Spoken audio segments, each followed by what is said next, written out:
Automobile Magazine was founded on the premise that it would be no boring cars, and also that we would be taking interesting cars on interesting roads to, cool places, meet great people, and then write about that experience.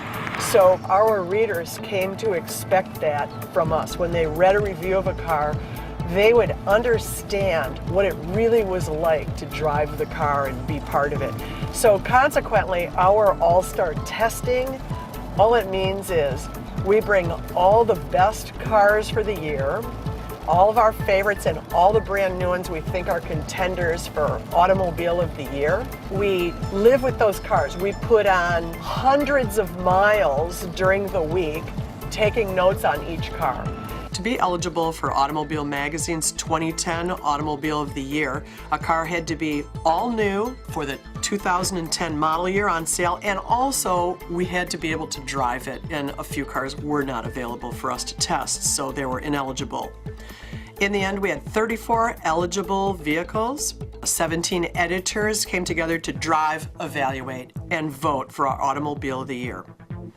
The 34 candidates were the Audi S4, the BMW 7 Series, the BMW Z4, the Buick LaCrosse, the Chevrolet Camaro, the Ferrari California, the Ford Fusion Hybrid, the Ford Taurus and Taurus SHO, the Honda Insight, the Hyundai Genesis Coupe, the Kia Forte, the Kia Soul, the Lexus HS250H, the Lotus Evora, the Mazda 3 and Mazda Speed 3, the Mercedes-Benz E-Class, the Nissan 370Z, the Nissan Cube, the Porsche Panamera, the Subaru Legacy and Legacy Outback, the Suzuki Kizashi, the Toyota Prius, the Volkswagen GTI, and among SUVs, trucks, and vans, the Acura ZDX, the Audi Q5, the Cadillac SRX, the Chevrolet Equinox,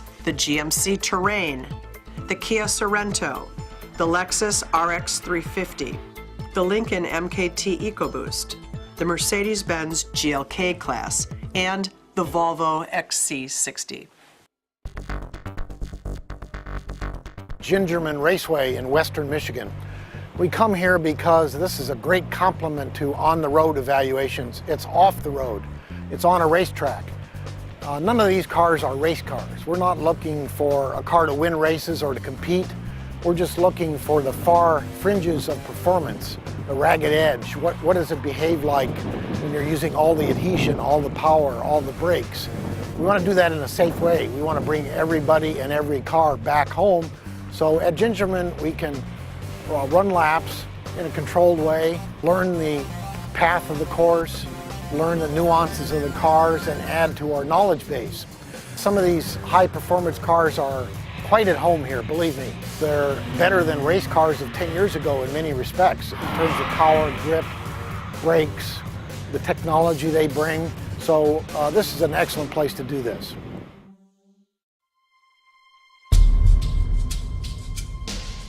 The Jaguar XFR takes everything we love about the regular XF, all those dynamic qualities, amps them up to another degree, and can still be driven like a regular XF. It's not like an M5, which is requiring a lot of its driver every minute you're behind the wheel. Audi is the first company to take a step back from the horsepower wars and say, all right, we're going to replace a V8 with a V6, even though it's supercharged, and it has nominally less power. It's got more torque, it's faster, it feels better to drive, and it gets better fuel economy. They addressed everything that everybody complained about with the S4, with the new one.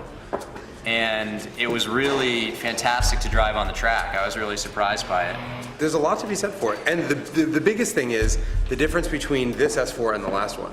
I mean, it's really cool that they finally hit BMW and hit the BMW target, but B, that they went from the last S4 being so bad to this one being so good. Audi pulled up even with BMW. Yay, they pulled up even with a 4-year-old 3 Series. I mean, it's not the world's biggest achievement.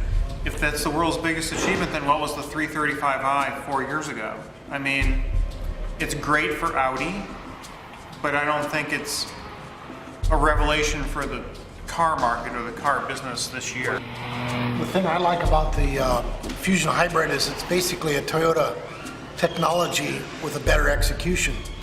Broader appeal, good mileage, smoother and more enjoying to drive than Toyota's very latest. It takes exactly what the Toyota name was supposed to do. Fuel economy, reliability, all that stuff. And it's in the Ford, which is something a lot of people discounted until this year when they didn't take the money. Who talked about Ford before 2009, late 2008?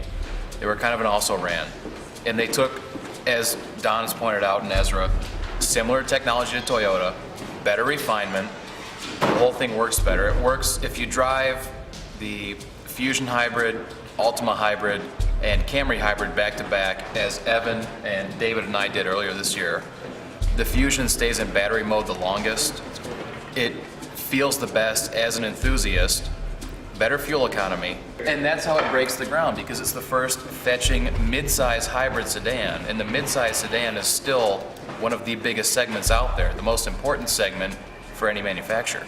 If there were a hybrid that had the performance of the 335D, we would be all over it as this triumph. The 335D is oddly taken for granted, even though it's only been out for a few months. And maybe it's because it's been out for a few months, and maybe we all drove it earlier in the summer or something. It's already kind of faded from memory because it's a 3 Series, and because it's so inherently normal. The only thing abnormal about it is that it gets 40 miles per gallon. You could have a stack of articles this thick prior to that of reviews of cars in Europe bitching about, oh, what a great diesel this is, but we don't get it here. Then finally we get one that is everything that we've always been complaining that we don't get, and it's kind of just like, well, yeah, it's not my favorite 3 Series. You know, granted a 335i is outright faster, but the whole 0 to 60 in 6 seconds and 40 miles per gallon is pretty unheard of, and it's not crazy expensive, and it still handles great, and it's still BMW luxury interior and everything else. It's a pretty serious package. The diesel thing, the emissions takes away the fuel economy, and the fuel economy benefits of a diesel are now going to gas engines. You get direct injection, turbo, at a lower cost than the diesel engine, and the fuel's still cheaper, generally speaking. And I love rewarding BMW for taking the chance of bringing a diesel here. And I love the car.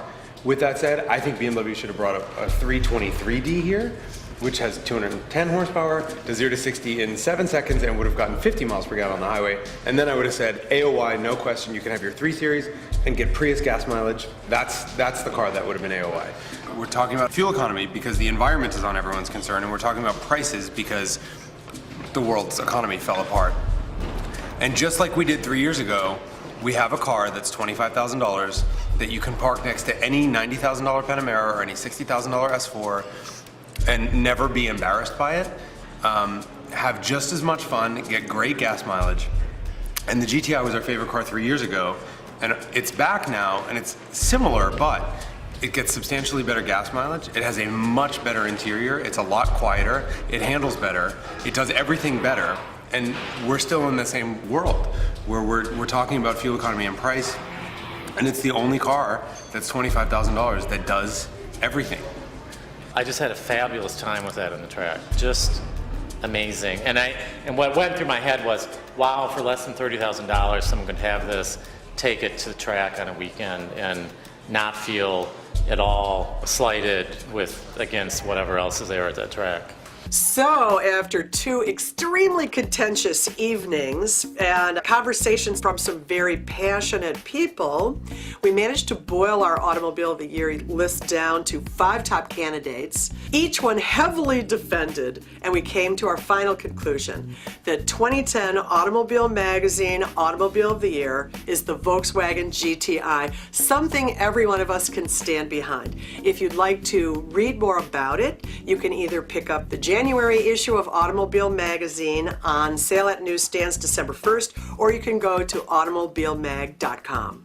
And just as a little aside, we also chose our 10 All-Stars. There may be 40 vote-getting vehicles, but we pick 10 There may be more than that, and I think of every single vote as being a validation of that vehicle. Because remember, these votes are from our worldwide staff. And if any one of our editors thinks this is worthy of a vote, then I think it's interesting. So of course we're going to pick the top 10, and they will come out in February issues of Automobile Magazine, on sale January 5th.